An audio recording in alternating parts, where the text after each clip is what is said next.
Hello, everyone. Good afternoon, good morning at some places, and good evening. My name is Danny Le. I am a librarian here at the Santa Clara City Library. Welcome to this amazing talk and discussion with the authors of Crescenciana, Kenneth Tan. And I'd like to just read quickly a little bio that Kenneth wrote about himself. Kenneth was born at Stanford Hospital, where his mother was a nurse. His mother and grandmother raised him in San Jose, California. When he was a kid, Kenneth wanted to grow up and be a comic book artist, a Power Ranger, or Usher's backup dancer. But instead, he listened to his mother and he studied public health at UC Berkeley. He moved back home in 2014 to help care for his grandmother. Kenneth likes boba, board games, and the Oxford comma. Very good. And he loves Labrador retrievers. Without further ado, let's give it up for Kenneth Tan. Oh, hey everybody. Dang, where did you find? I don't even remember where I wrote that. Your website, bro. True. Your website. Oh, man. It's all true. That's hilarious. Usher's backup dancer. I believe it, man. Yeah. Glide across the floor. You just got to glide right across. Yeah. You do it my way. Yeah, there you go. 7 o'clock on the dot. All right. Awesome. I believe you have a little presentation, Kenneth. I do. Can we just go for it? Yeah, let's go for it. All right, let's go. Go right in. Here we go. All right, everybody. Okay. And here we go. First of all, hello, by the way. Yeah, thanks so much, Danny. And I'm super appreciate Santa Clara City Library just having me on over here as a guest. I'm really excited to meet everybody and be talking to you about this book that my grandma and I made. So here we go. Here's a picture of my Lola and I. Lola means grandma in Tagalog, and it's New Year's Day. So yeah, her name is Crescenciana, and I'm Kenneth. Okay. There we go. Okay, now I'm here to talk about, where'd it go? So I'm here obviously to talk about our book. It's called Crescenciana after my Lola, and it's a memoir and an art book with all the illustrations that we made together from like 2014 to 2021. Okay, so here's a little outline of what I'm going to do. With all of you, what we're going to do today, I wanted to talk a little bit about, about me and my Lola, a little bit of our history and who we are, where we're from, and this project called the Lola and Kenneth Collaboration. This art project that we started together that kind of led to this book. And then I wanted to show you a little bit about how we made the book, and all the art pieces that are in it. And then at the end, I think, we have time. We're going to make sure there's a lot of time for questions and answers. All right. So here I am. This is me and my mom and my grandma. They're the two ladies who raised me. And in this picture, we're standing outside of like their apartment in Montreal. So they actually immigrated from the Philippines to Canada first, and then to the States. And so we took a trip back, one year to see where they lived in Montreal. But yeah, I'm really from San Jose. I was, born and raised in the Bay. And and these two ladies raised me. I guess, fast forward, I did what I thought I was supposed to do. My mom is Asian. And so she told me to be a doctor, like, Danny was saying. My major in public health was kind of a compromise. Like, I knew I wasn't going to be a doctor. I just, I didn't have the chops. I don't think I could have cut it. And so I majored in public health, and I was in my first job after school. I was doing like graphic design consultation for like organizations that were doing anti-tobacco work. But my mom called me one day and she said she needed knee surgery. And, it was just her and my Lola back in San Jose. And I thought, I'm going to move home, obviously, so I got to go home. I quit my job. I moved back home, and I helped my mom care for my grandma. So here's a photo of me and Lola outside her home here in San Jose. And when I moved back home, we pretty much just started watching Netflix every day. We, I think we were watching like all our favorites, golden oldies, Murder, She Wrote, Matlock, Xena, all the good ones. And I think, I was starting to quote like Angela Lansbury. That's how much Murder, She Wrote we were watching. But we were sitting at the kitchen table one day, and I said, Lola, what do you want to do today? And she said, something that is for a purpose. And I think around that time, I read an article in like the Mercury News about seniors doing art therapy. And I thought we could try that. I have drawing and painting supplies. Let's try it out. So I brought out watercolors, and Lola started painting, and I started, she started painting, like in this photo, and I started drawing on top of her paintings. You know, I was learning so much about her. I was asking her questions, and she was sharing a lot with me. I wanted to make sure that I was documenting some way, like everything that she was sharing with me. So yeah, so she would paint in watercolor, and then I drew on top of it based on her stories and her memories, and we called ourselves the Lola and Kenneth collaboration.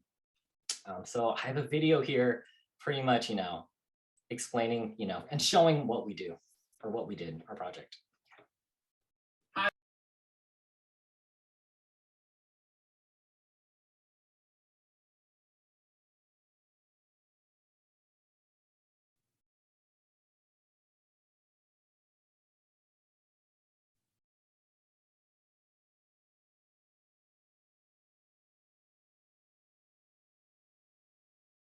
The sound, no. Okay, why don't we make some cool stuff together? Why don't we make some art? Lola starts each painting, and usually based on her memories or her stories, I finish each piece. We've painted for friends, and we've gone out and made more friends. I think we've made some good memories. When my Lola passed, I knew we still had work to do together, so I'm going to see it through. My grandma made the paintings. Promised to finish everything she started.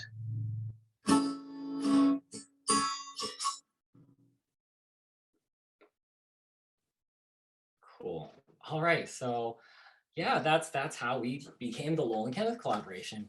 So here I wanted to show kind of how on the left, Lola's going to be explaining a story, one of her memories from World War II, and on the right is the illustration that came from that story.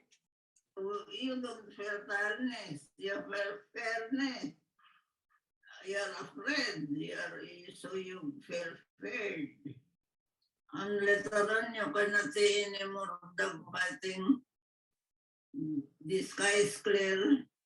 You cannot see Villamor anymore.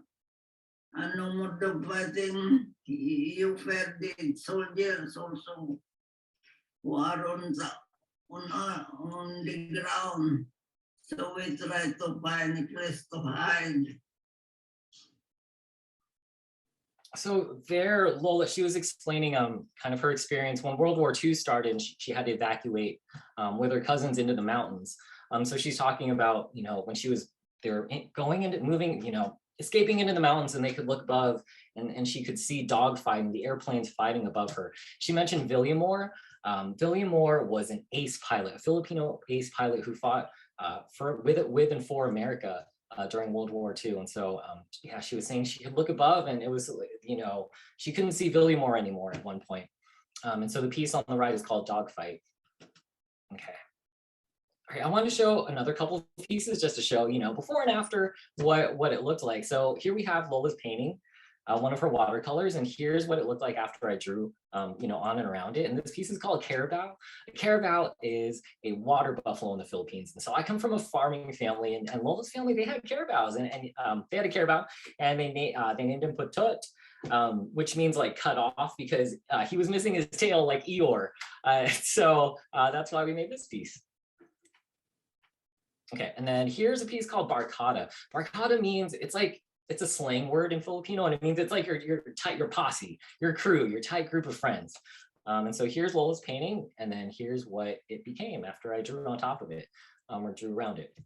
And so we made this piece because, you know, when my mom and Lola moved to Montreal, they started a barkada of like other Filipina nurses, right? And so they, you know, they had their friend group, and this is, you know, just about how they held up and held each other and supported each other. Okay, so here's one more video showing like Lola's story and then what it turned into in terms of painting. Of all the birds I ever know, the owl is the queerest by far to know. For all the long seasons on the tree, and when the night comes, away flies he.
So that piece was called Owl. And then the poem that Lola was reciting at the beginning, that is a poem that she memorized when she was a little girl. So America built like the educational system in the Philippines. And one way that they learned, well, the way they learned English was, by reciting poetry. So even like Lola in her, in her 90s, she could remember that poem from when she was a little girl.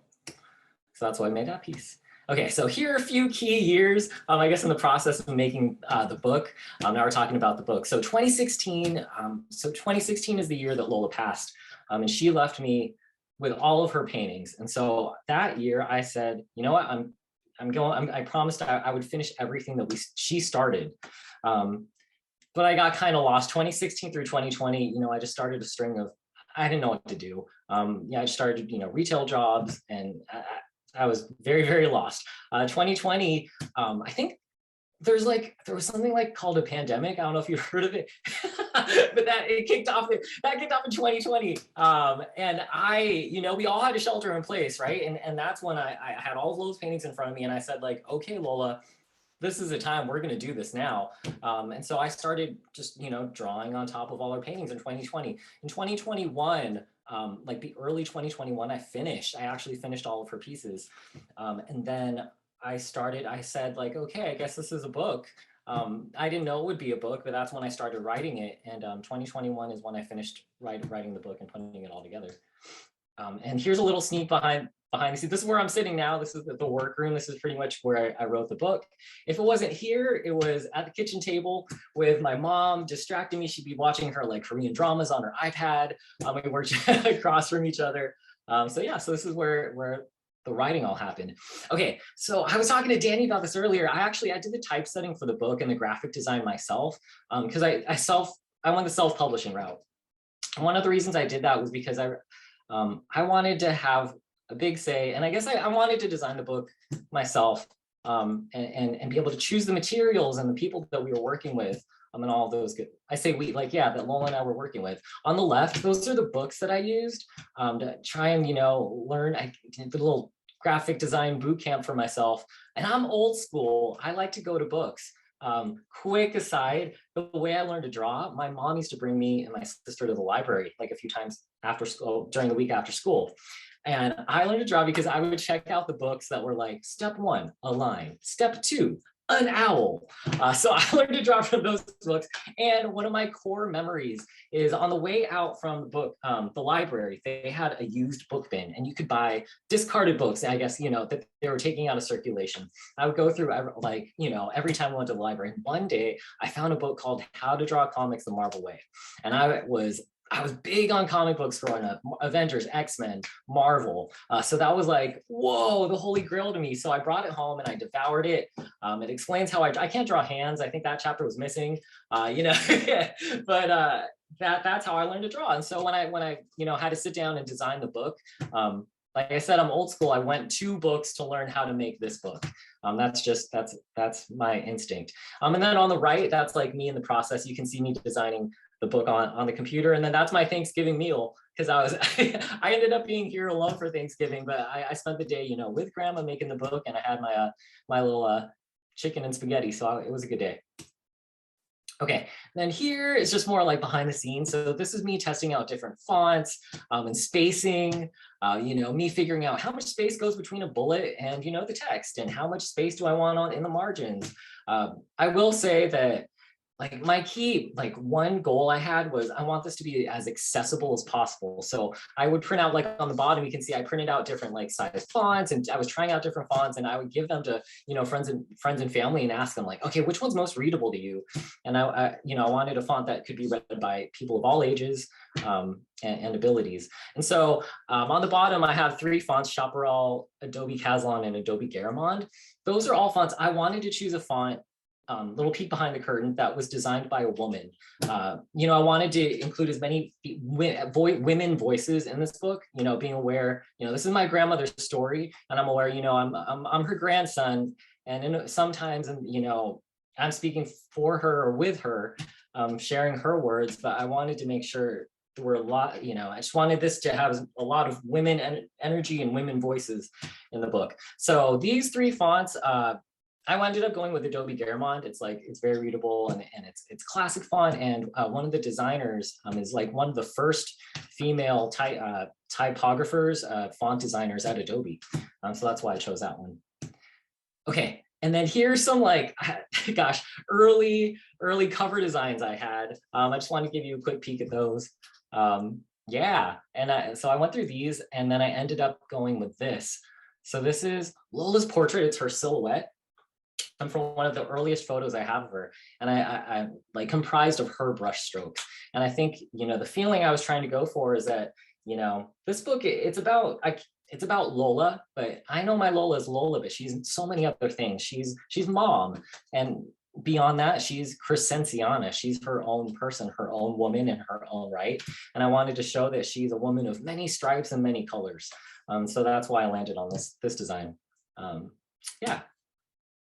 Okay, and then here's the book when I first got the books from the printer. So this is me opening it the first time and actually seeing this book.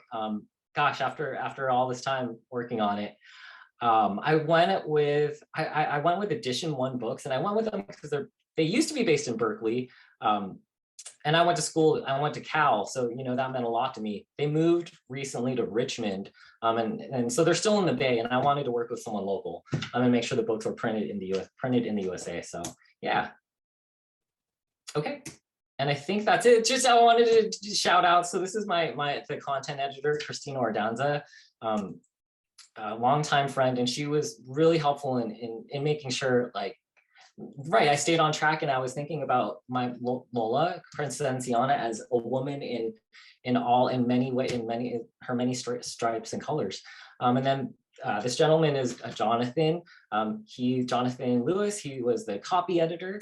He fixed all my typos. And this is my buddy Jerome. He did the photography in the book. So if there was ever a piece that we like painted on canvas or anything that was too big to scan, he took the photograph, and he also took like my headshot for the book.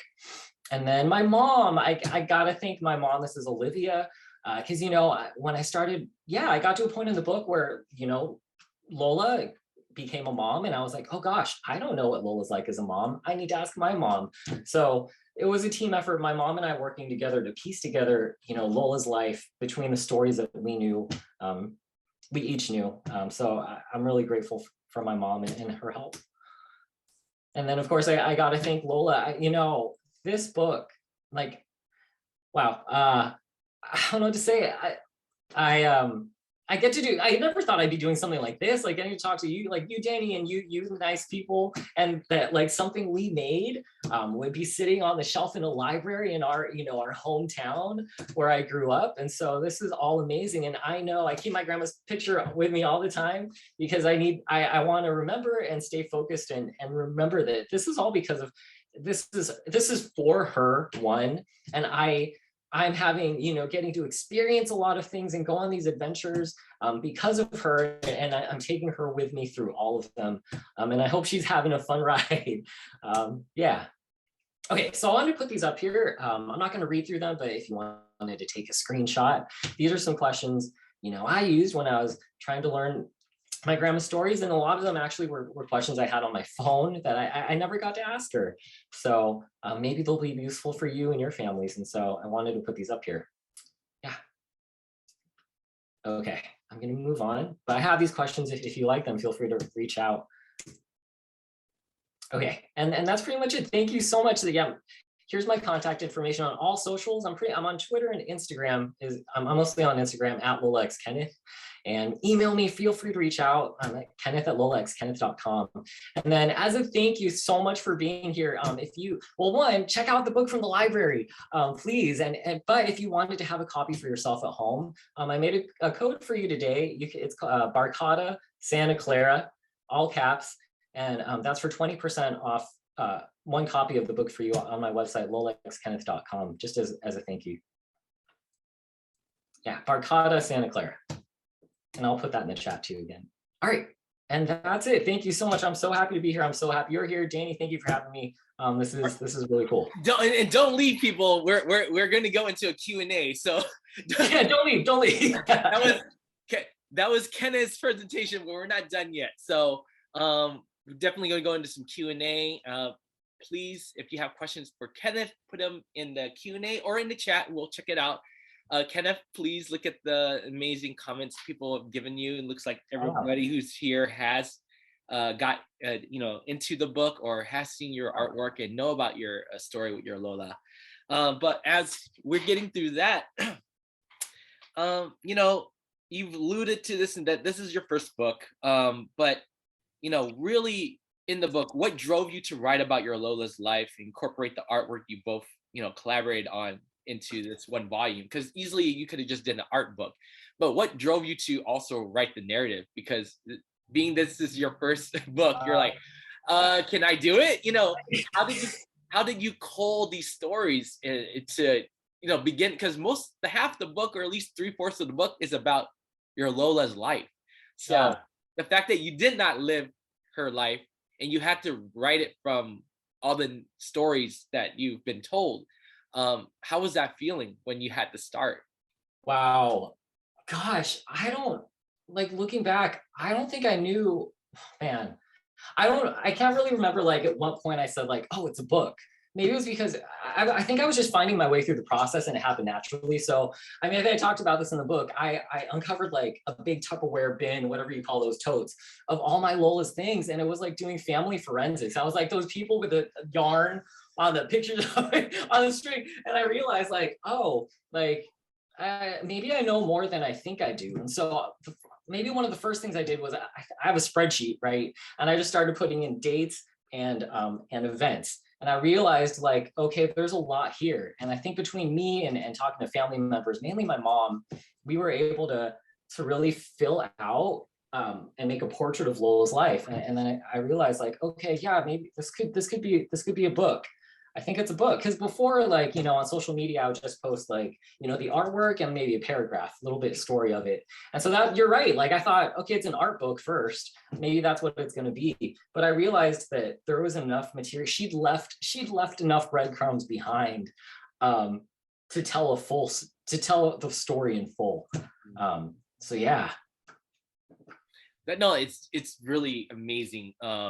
Because I'm very impressed, and I did talk to you before this that I was like, who did your typesetting and the layout? And edition 1 is actually one of the publishers I was hoping to work on my book, because they got amazing work. But it was amazing to know you're telling me I did all that myself. I was like, see, and it really breaks down that which leads into my next question is the importance of this project. What does it say about documenting and sharing one's personal life and journey, and not just for ourselves, but our family's narrative, in that history? If we don't speak or document or, some sort of hard copy narrative of who our ancestors are, and we don't pass that along, whether it's a physical copy or an oral telling, would that history exist, and will people remember it? So this document,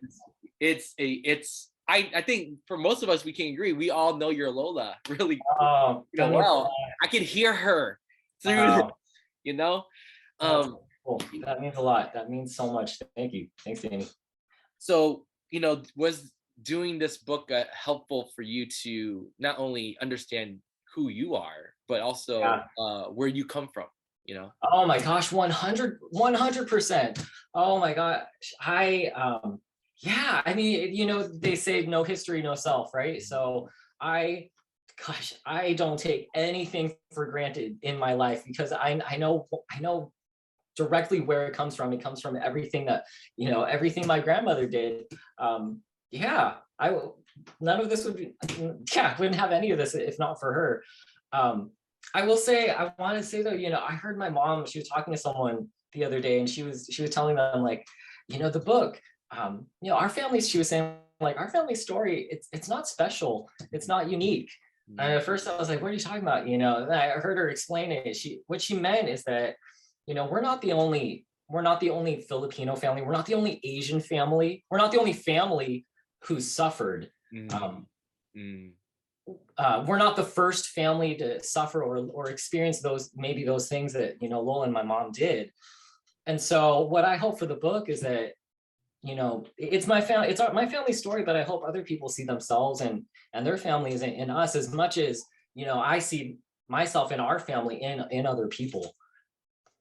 I see that your mother's answer twofold. That it's almost the humbleness of needing to not bring about your narrative is better than others, but also a second Mhm. the part was what you're saying is still it is important to still talk about your stories. You know, it's the humility of the story is that everybody has one. You know, and nobody should discount their own story as not being worthy of being told. So you know, it's a good way of just I think we're all listening to it, and those who will watch later, our stories are important, and Oh, how absolutely. we live is important. So this is dope. Absolutely. So Oh, I'm gonna get into some of the questions people are sure. putting in there. Now looks like Karina is asking, were there any stories that were just too personal or emotionally difficult to paint? Ooh, I have to think about that. I think I pretty much put it all out there. I mean, the most emotionally difficult pieces to make, or maybe stories to relive and go through, are like towards the end of the book. Um, yeah, maybe for obvious reasons. So um, that was challenging to get through. Yeah. To talk about working through, just, you know, grieving, Yeah. um, and going through that, and in a way, since those events are the freshest in my mind, um, and so it was also gosh, it was a release in a way to put what I was thinking on paper. So yeah. It was, I'm sure it was cathartic to do, but also just painful also as well because Yeah. of the memories that are coming through. Yeah. Michelle is asking, what is one memory of your Lola that makes your heart smile? And I'm sure you got a million of them. Yeah, so good. I'm gonna go with my very first memory of my grandma. So I think this is in the book. My first memory is maybe I'm like 4 years old and I'm looking for snacks in the pantry. And I shut the door on my thumb and I like turned around and I was like crying. And she was sitting, she had her spot at the kitchen table where she always sat. And I went over to her and she took my thumb in her hand and she just blew on it, you know, like um that's no, that's just my happiest memory because she made everything better. Yeah, that's one of my happiest memories ever. Lola's medicine and also Vicks. So I'm sure Vicks, or Tiger Balm, Vicks, yeah, all good. They will cure everything. healing salve. All right. Absolutely. Julie asks, how involved are you in the San Jose art scene? And I'm sure just many different kind of communities that your creativity kind of shines through. Oh, cool. Yeah, I mean, I'm trying to get in there. I always feel that way. Like, I don't know, is that imposter syndrome? I always feel like I'm on the outside of it and I'm just trying to like, hey guys, how do I get involved? So I get involved where I can. I try and do, like we were talking about, art walks. I've been out to the Japantown Art Walk like once or twice, I think. Sub-Zero Festival in downtown San Jose, I used to do that. So I feel like I'm involved. I'm still trying to get in there. Yeah. Oh, Mosaic. Yeah, there Yeah. was that Mosaic at Mexican Heritage Plaza. There was like an art exhibit. So yeah, I just apply to things as they come in and cross my fingers. So basically, to also answer Julie, you are pretty involved, in your own way. So I think you're doing fine. As Oh, as thanks, somebody Dane. who's sees the scene, you're going at the right pace and you're Cool. doing what you need to do to go where you need to go. Plus, you got a book. Not many people can Cool. say that. Yeah, So okay. Yeah. Cool. Awesome. Thanks. Judy Ha asks, how did you first come into writing? And I know you kind of said something about your English teacher back in the day, pushing you. But were you writing before the creation of this book for yourself, or? No, absolutely not. No, I used to. I mean, I kind of enjoyed writing in high school, but that's just, you know, like assignments and papers. I took a writing class my senior year. There was like an elective you could take, like creative writing. And I took that class, and that was my English teacher that I mentioned in the acknowledgments. And he's the one who taught me, like, it's not about using big fancy words, it's about using the right words.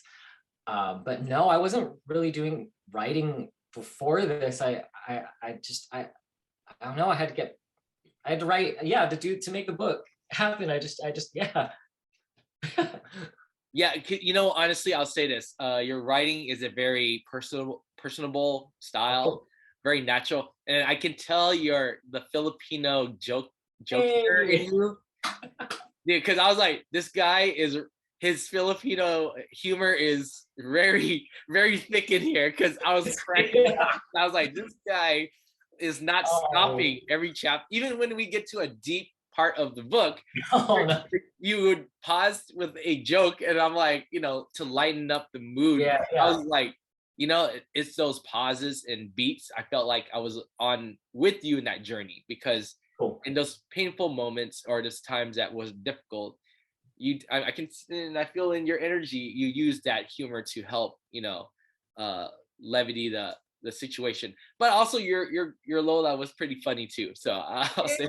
Yeah. Oh man, I appreciate it, Danny. Because like my approach with it was like, I was trying to picture like you and me, Danny. We're just chopping it up. We're at boba. We're at like coffee or whatever, and we're like just, you know, sharing family stories. That was kind of the tone I wanted, and like, you know, making jokes here and there, but you know, getting deep sometimes. And yeah, so I appreciate that. I'll answer one more question from the audience before I got some more questions for you. Sil writes, I really like your artwork. Do you see yourself continuing creating and making your art? It might feel different without your Lola's paintings underneath. So do you work on your own personal stuff? Not really. I do see myself continuing though. So what I started to do after Lola passed, I started working on what she called blanking scans. I worked on scans. I scanned all of the pieces that she left behind, and now I work digitally on top of them, because I knew if I drew directly on top of them on the paper, that would be it. There would be an end. And I wasn't in a place, I don't know, it didn't feel right. So I definitely plan to keep, making pieces, and maybe I've been thinking about, like working with my mom too, and yeah, making pieces about her stories too. So yeah, there's more to come, I think. I think the process that you and your Lola did to create this, because I was wondering, I was like, what parts were Lola's art, and what was Kenneth's, and maybe in the sense, once I did find out, I'm like, it shouldn't even matter, because I could see where her brushstrokes, created what you needed to do to visualize the complete piece. And together, that collaboration really worked well. And this is some beautiful work. I also need to get a piece from you. So I got to hit you up for that, for sure. For sure. Awesome. Nice. Thank you. Yeah, like her strokes and things, they would really, they guide me. I think when I'm making something, totally. So, sadly, I know your Lola passed before the creation of this book, or also, in terms of allowing her to have her own input in certain parts. Were there, questions or details that you wish you could have asked her? I know you had a list of questions, but were there some things that while you're writing this book that you wish you could pull out more details?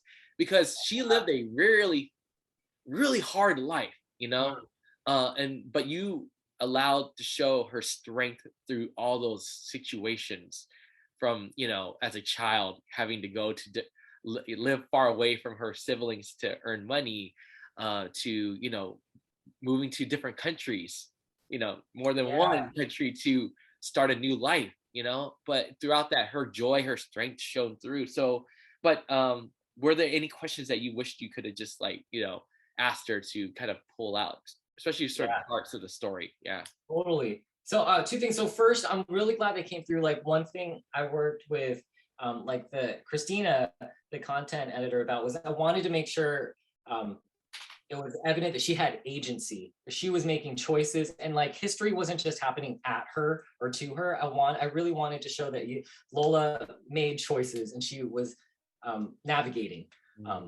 in the context of history with everything going on. So I'm so happy that came through.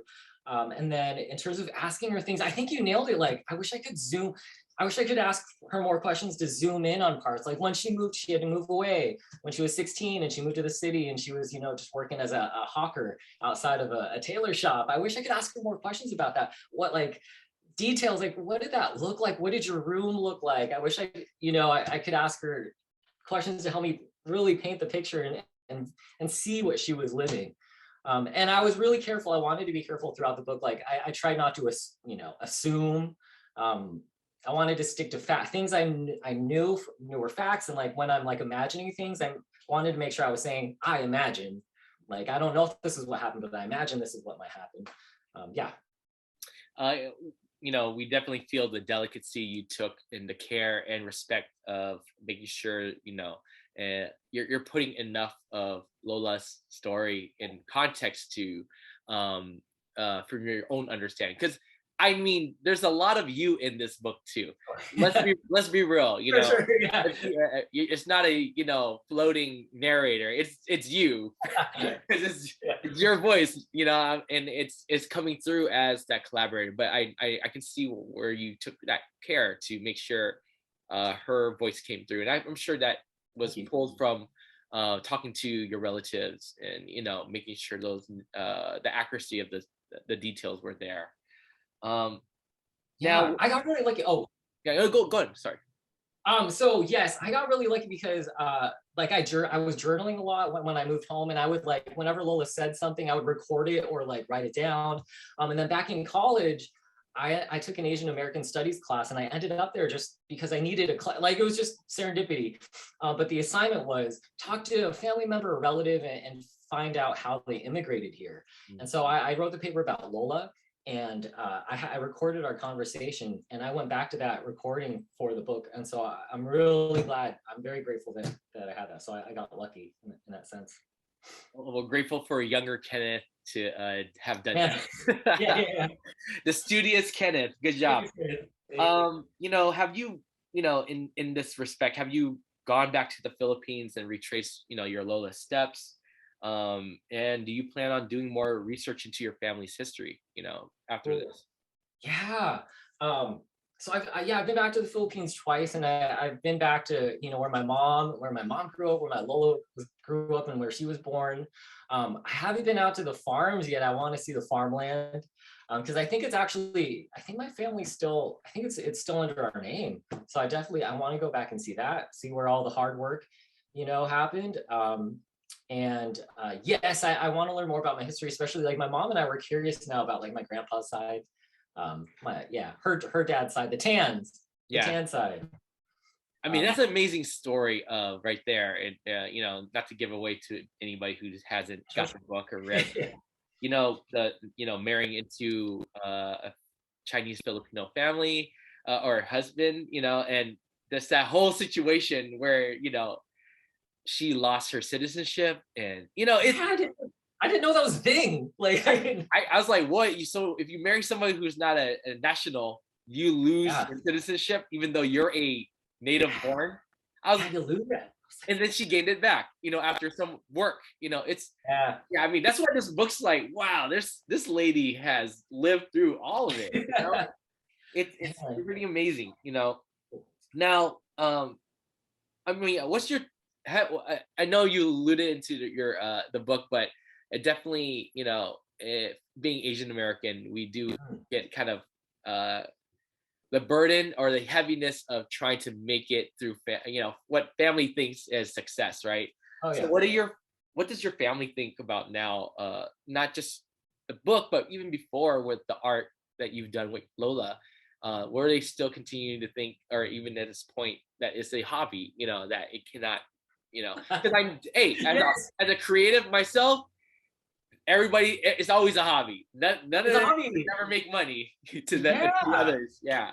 I think I said, in the book somewhere, I say like my mom, I wanted to draw comic books when I was a kid. And my mom said, oh yeah, you can draw when you grow up, when you come home from the hospital, where you're a doctor. Like, yeah. So totally, the art, like anything creative things are hobbies, I think, like in our families a lot of the time. Now, like my family, they're really supportive now. They buy, they have prints, especially when Lola and I first started working together. They're so really supportive. They come out to events when they can. Most of them have read the book, I think, at this point. They've been very supportive. That's good. I'm grateful for that. I mean, I I had to do a compromise in my major to an English major. At least at least you graduated college, like I still don't know, it's, I'm a librarian now, which I am personally proud because I would Hey, never have met you if I wasn't a this would librarian. happen. So I'm grateful for my career and also my connection to authors like yourself. So it's really fun. Um, and now, say if you did not choose to make this book, do you think anyone would have created it otherwise? Because that's very important because there's moments just like how decisions your Lola made to come to the places that she was going to and to where she's been. I mean, the quote of the book, your job is something you leave behind at the end of the day, but your work is everything you leave behind at the end of a lifetime. Do you think that if it wasn't, because of these events, you created this book, but would you think that anybody else would have done it if it wasn't you?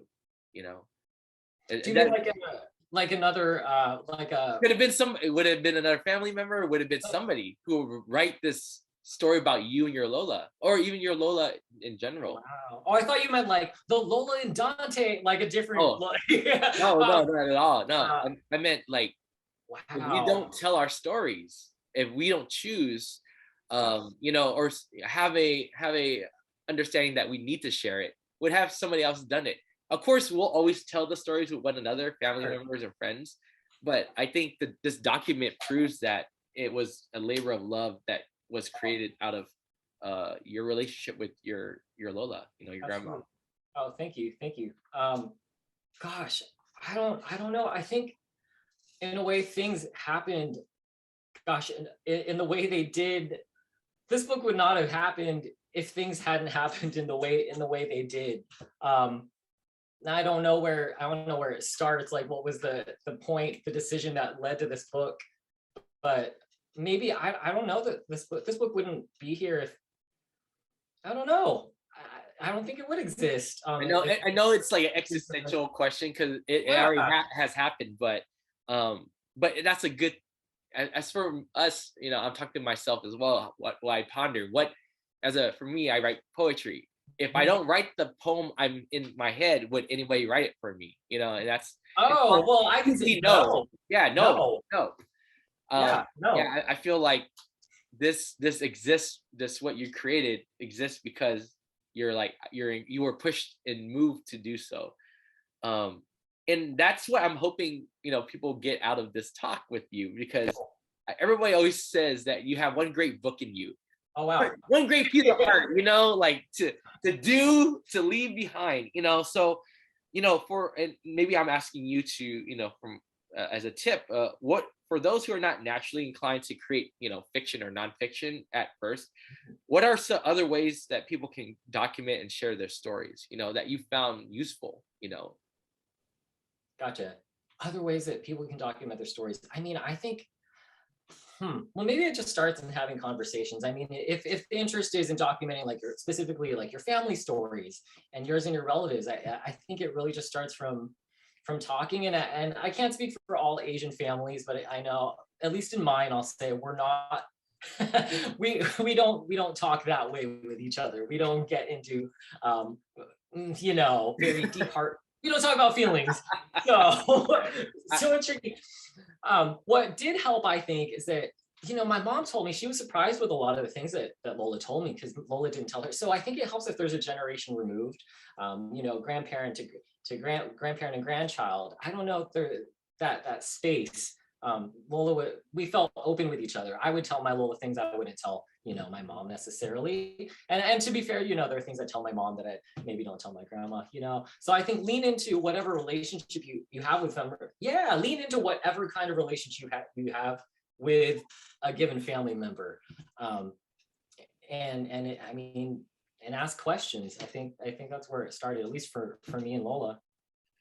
That's good, because what you're saying is helping me approach my parents, in a very natural, hopefully honest way. I don't want to pull stories if they're not willing to speak it, but I just want them to know that we always didn't have a great relationship, but here's my opportunity to show you, look, I care, Yeah, I think it'd be the simplest way. How you doing? Like, yeah. You know what I think also helps is if you have something to talk about in front of you, like if you have an old picture, if you're lucky, if you have old pictures, to use that, like, hey, what's going on here? Because then if there's like something, if they're talking about the pic, you're not talking directly to each other, they're talking about this object in front of them. So maybe, I don't know, maybe that helped too. I think so. It eases the awkwardness if it comes to that. Yeah. Thanks for that. Michelle asks, what are the best qualities that your Lola passed down to you? Her work will now live on with you. Heart symbol. Oh, heart symbol. Oh, Michelle, oh man, I've been thinking about that a lot lately, actually. So, one thing she told me, I came back. Here I go, Danny. So, she told me I came back from school. I was not the brightest in school.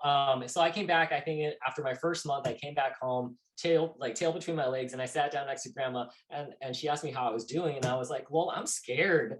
I'm not gonna finish. Everyone's so smart. Like that, people here, they just get it. They read it, they get it. They see it on the board, they get it. They hear it from the professor, they get it. I can't do this, and I'm really afraid. And Lola told me, why scared? Discover. What is fear? You fight him. And so that is a quality I take, it's a lesson I take with me now. I don't want fear to dictate my choices. I want to discover. I want to experience things. Another thing she told me was, we were sitting at the kitchen table just having dessert one day or something, and she said, if you experience something good, have a new experience, or you taste something good, I hope you think of me. And so now I get out there. I want to experience these things for and with her. And she worked really hard, and all she wanted in life was to make sure, me and my family, we have good lives. And so I want to do my best to make sure, like to say, Lola, you know what? Yes, I am having a good life. I have you to thank for it. And what I can do to honor that is make sure I am good and I am living a good life. You're making me cry, bro. Come on. Yeah. This is not helpful right now. Oh my gosh, that was beautiful. Thank you so much. And how else can we honor our people who made a difference in our lives, especially those who took care of us, loved us. And if they are not here, we carry on their lessons in us. So yeah, your Lola made me believe that. All right, why do I have to be afraid? Let's try, fail, and let's do it again. Yes. Yeah. Fair. Absolutely. All right, so I got a few more questions now. Really, what are you currently up to now? With all this work that you've done, for this book, in the last few years, it's proof that you can write a book within a pandemic or a few years. So,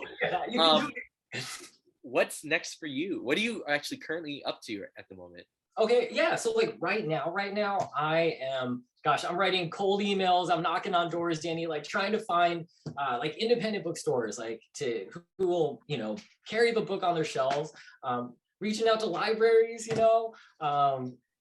like that, and like scheduling events. And yeah, that's pretty much like right now, that's where I'm at. All right. So everybody out there, he's not asking, but if you got ins at spots that can hold an amazing memoir and art book, hit up Kenneth. And Kenneth, I think I'm working on a place that in Japantown that can carry a couple copies. So we'll talk. We'll talk after that. Yeah, bro. I got you, bro. Oh man, thank you so much, dude. Yeah, it's all community love, man. So I'm just grateful because I now have this story to tell others, and I'll pass the story along to anybody who listens, as well as show them that they can check it out and read it themselves. Before we go, we're nearing the end. How about letting some folks know some tips about what process you went through with this memoir that you discovered during the whole experience, and that you could share with those who would like to take their personal stories into chapter form or in a way where it's cohesive, because you did a lot of things that were very clever, like making lists or memories, things that incidences, and you just wrote it down. And I thought that was great, where you didn't forced to write a full story, but you're like, no, these micro tales will tell you how I interacted with Lola, and let others know about her through those storytelling. So what did you find out through this process about writing a memoir, that you could, impose on us? I know there's tons, and I bet you're still learning, but we want to listen to somebody who's just like us, Wow. Okay. Things I learned. Well, I mean, going off of what you were saying, like, it doesn't have to. I think those were some of the first things that I wrote. Those little micro stories. So, like, if you're setting off to write a book or whatever it is, it doesn't have to be like grand, if that's the word. Like, it can just be, if your memory is like mine, like I have snippets. Write those snippets down, and I like going off of what you were saying, like. It is worth writing down, because if you don't do it, it doesn't exist. You got to put it down, so people know about it, and so it's tangible. It exists. So whatever you have inside of you, it's worth writing down. Yeah. I think my favorite micro story was the one synopsis. Yeah. It is funny because it's your Lola saying she wanted the breakdown of the show. And I'm like trying other things, yeah. In her thick Filipino accent, she goes synopsis. Yeah, exactly. How does she know that word? What? Yeah, but that's why your Lola is so clever. She knew her money counting, and Yes. It's like, dude, honestly, I know your Lola just now. It's like, it feels so good. That's it. You know her. Yeah. That's amazing. That means a lot. Kenneth, thank you for just, sharing yourself, sharing your Lola with us, dreaming this into being, this amazing book, making it possible for not only your story, but your Lola story to exist and always exist for generations ahead. And knowing that this document for your descendants, they get to have this and know about your Lola and yourself. I think that's a powerful thing for many of us who may not come from cultures or communities that pass along oral history or song readily and show that to one another. But this might be proof that we can do that, or we can be the catalyst and the start of something new for one another. So thank you so much, man. Danny, thank you. Thank you too. I really appreciate this. This is really cool. Thank you so much for having me. Yeah, it's great, man. I feel really great right now. I could go right with the rest of my evening feeling great. Yes. I just got to make dinner. Now you got to. Same here. Oh, man. All right, everybody. Thank you so much for joining the Santa Clara City Library on this talk with Kenneth Tan. Please, once again, if you didn't get the link, Kenneth, you could probably put the link in the chat real quick so that they can hit the website. Okay. Connect with Kenneth. I'm sure he would love to hear from you. Please do support independent bookstores, independent book makers. Support your libraries, because we will stock these books and make sure they're available for those who don't have the means to have access, because that's what we do. And we make these talks available because we love connecting with our writers and creatives. So Kenneth, I hope to meet you in real in life, and let's kick it sometime. Sure. And if anybody out there wants to hit me up, please email me at the Santa Clara City Library. I love to connect with y'all, and please continue to be safe, keep reading, and keep enjoying stories, and share your own. And until then, we'll see y'all next time. Peace.